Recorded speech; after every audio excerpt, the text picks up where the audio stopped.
welcome to Joburg today. You're probably wondering where I am. Well, I'm here in Soweto, Johannesburg, and believe it or not, we are focusing on investing in the business community in this show.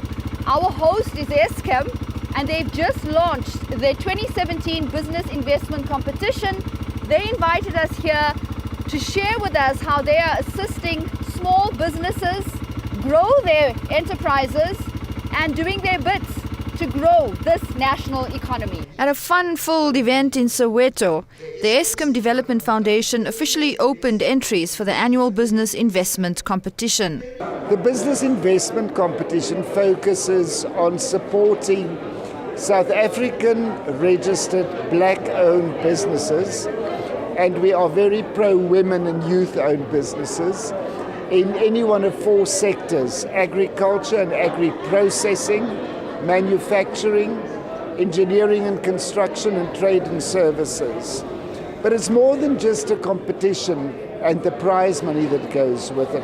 Why did you choose those particular sectors of interest? Well, if one looks at the sectors that grow the economy, these are the sectors. Eskom is not in the business of mining, it's not our domain.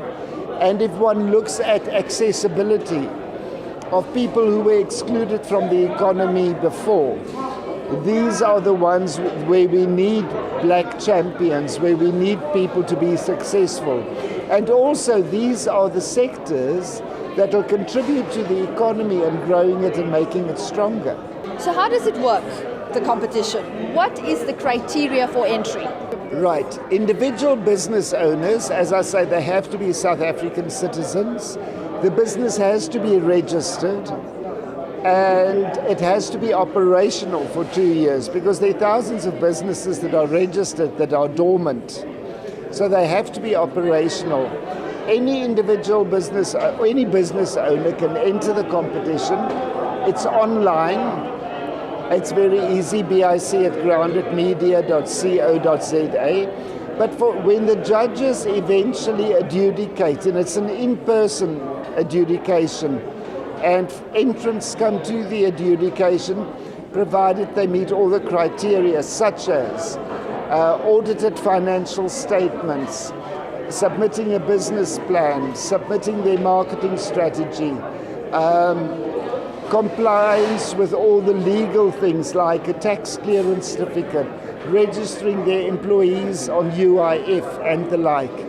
And we want to then see how they contribute to the economy, either through job creation, fulfilling a need in the particular community where the business exists, and it's all to do with creating a platform for them to network with the hope of getting bigger contracts. Well, we decided to chat to some of the participants of last year's competition and find out more about their respective businesses and how Eskom is assisting. Meetoma. She offers a unique training service in the catering and hospitality industry. I started a business as a caterer. From then, I saw the gaps that existed within my colleagues. So I started training them, for free. Then I got to get to know about the seaters. I got accredited and started training them business-wise. So I got accredited for venture creation, cooking for cat sitter, and then also business management with services sitter. You won't believe this. I started with Eskom in 2006 when they gave me equipment worth over 300,000 at my restaurant at the business place. Then from there, I followed through the Eskom BIC, which is a competition that they run on a yearly basis. In 2015, I won as first runner-up, and then because I want to be the overall winner, I joined again last year. Unfortunately, the competition was tough last year. I just got a finalist as a finalist. So this year, I'm hoping for overall winner because of my achievements. Until a few years ago, solar panels were a rare sight in South Africa, largely limited to the roofs of a few affluent households. This is changing rapidly, driven by three factors: the worldwide drive towards renewable energy, a highly strained local electricity supply, and a steady drop in solar panel prices. Here is one entrepreneur who has decided to punch above his weight and compete with large investors in the renewable energy sector. For LeAmour Solar, ever since we were born as a business, the biggest single milestone that we have been able to achieve has been the acknowledgement of our work by Eskom. And I say this because Eskom is the largest electricity utility providing company in the whole continent. They generate electricity, and they've been generating electricity for decades now. But late last year, they acknowledged the little bit of work that we're doing, the little bit of contribution that we're doing towards generating electricity through a cleaner means or a cleaner way, whilst increasing access to electricity in rural parts of South Africa. So to us, more than the prize money that we were awarded when we got the award, we were extremely delighted that our work was acknowledged by a giant such as Eskom. So we are more than confident now that we are definitely in the right path. And we need to work harder together and see what more opportunities and possibilities are out there to power up Africa. The journey in the competition last year was fantastic. It was made up of a series of programs that were tailored to various aspects of a business. So for example, we had a seminar that was solely tailored for taxation, small business taxation, which provided small businesses with the opportunity of understanding what tax is and how to pay for tax and how to account for every transaction. But also there was seminars tailored specifically for marketing. How do you size down a market and drill it down to the typical client that you are trying to source as a business?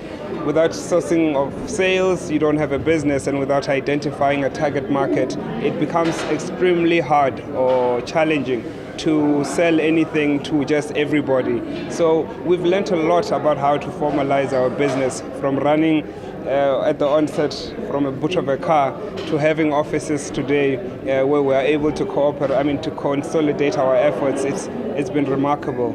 It's been remarkable. For some insight on the adjudication process, we spoke to one of the judges, a local economist. Tell us about the adjudication process. How difficult is it to choose a winner? It's very, very difficult, because I think one of the things that we've got to do is to try and make sure on both that you sift out the potential of a business and its capacity to be able to actually grow and and create employment. And that's a very hard thing to do, right? Because sometimes people don't represent themselves very well. It's a competition. People are nervous, so we've got to be very careful and be attentive to make sure that we don't miss potentially good businesses on the basis that you didn't actually, maybe the person doesn't come out right, maybe the language difference. So it's a very, very tough process, but also it's a very exciting one, because we get to see so many things that people are doing. There's so many interesting things that are out there, businesses that people are doing. And so for me, it's always been that interesting because of the fact that I get to see so much that's out there and be able to say, well, maybe we can do something to support it, and we can give that feedback to both the business and to the Eskom business. Yeah. As an economist, what advice can you offer to small business owners, especially given that the economy was recently downgraded to junk status? On the basis that the downgrade affects our ability to actually raise funding, because the big thing that people complain about is funding. They say we can't raise funding. A downgrade says, well, as a country, our banks are not able to access, especially international funding. And that's a terrible thing, given that we know that small businesses are already struggling to find funding for their businesses. So this is where it hits hard the most. Funding is going to be difficult and also very expensive. We know already that businesses are very pushed for profits. And so if your cost of funding or your interest that you pay is also increasing, it means that your profit is going to be much lower. So those are the kinds of things I think that we should be careful about. Starting your own business requires a little bit of courage, a lot of hard work. It's about taking a leap of faith, very much like bungee jumping, which some of the small business owners were brave enough to do. Like us on Facebook, JoburgToday.tv, and follow us on Twitter @JoburgToday.